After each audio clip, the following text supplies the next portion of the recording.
So ito yung tutorial sa ganitong effect guys. Nagsiselfone na ako dyan. Tapos nabagsakan tayo ng aeroplano. Buti nakatakbo tayo. Parang totoo talaga. Pero edited lang talaga yan guys. Sundan nyo ko. Basic lang to. So na mag-record kayo. Kayo na bahala kung ano gagawin nyo dyan. Naglalakad ba kayo dyan? Kumakain ba kayo dyan? Natutulog ba kayo dyan? So sa akin nagsiselfone ako. Tapos nagugulat ako. Mag-acting kayo para nakakarinig ng ingay ba na may aeroplano pabagsak. O tatakbo tayo dyan. Tapos, prepare din tayo ng clip na aeroplano na bumagsak. Punta kayo sa YouTube, i-search nyo lang doon, airplane crash, green screen. Tapos, marami lalabas dyan. Kayo na pumili kung anong style gusto nyo. Marami dyan, i-download nyo lang. Alam nyo naman diba kung paano i-download. Tapos, open CapCut. I-tap nyo yung new project. Tapos, piliin yung video na na-record nyo. Tapos, pinutin itong add. Yan, pag ma-import nyo, kailangan natin yung timing. So, para ma-timing natin, hanapin natin kung saan part yung tumakbo ako, yung nakadistansya na ako ba. Yan o. Yung pagtakbo ko dyan, i-tap natin yung video. Tapos, pindutin itong split.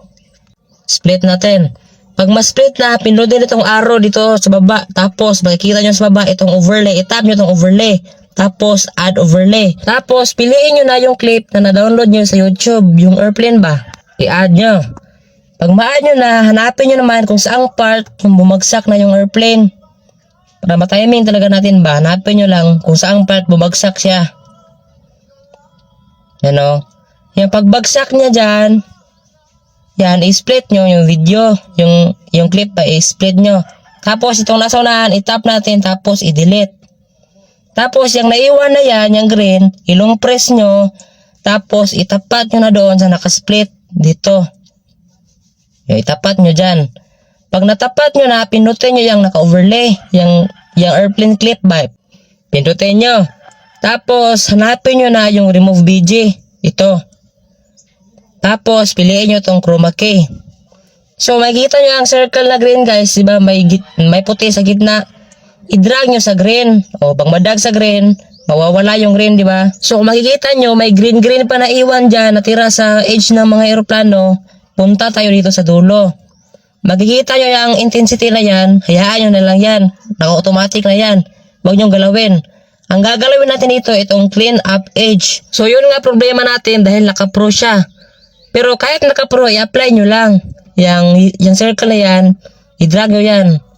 I-drag nyo sa 50. I-apply nyo lang. Kahit naka-pro, i-apply nyo lang. Pag ma-apply nyo na, pinutin na itong check sa gitna.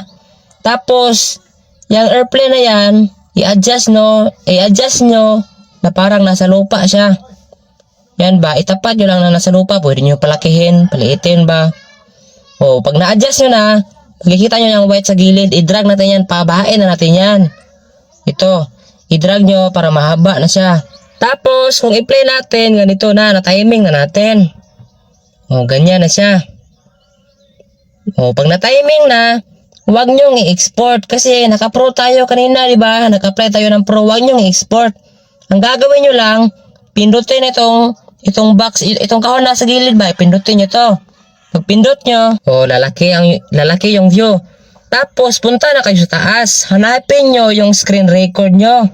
O yan, mag-screen record kayo. Tapos, pag ma-screen record kayo, i-play nyo yan. I-view nyo lang yan. Tapos, pag ma-play nyo, yung na-screen record nyo, yun na yung video nyo.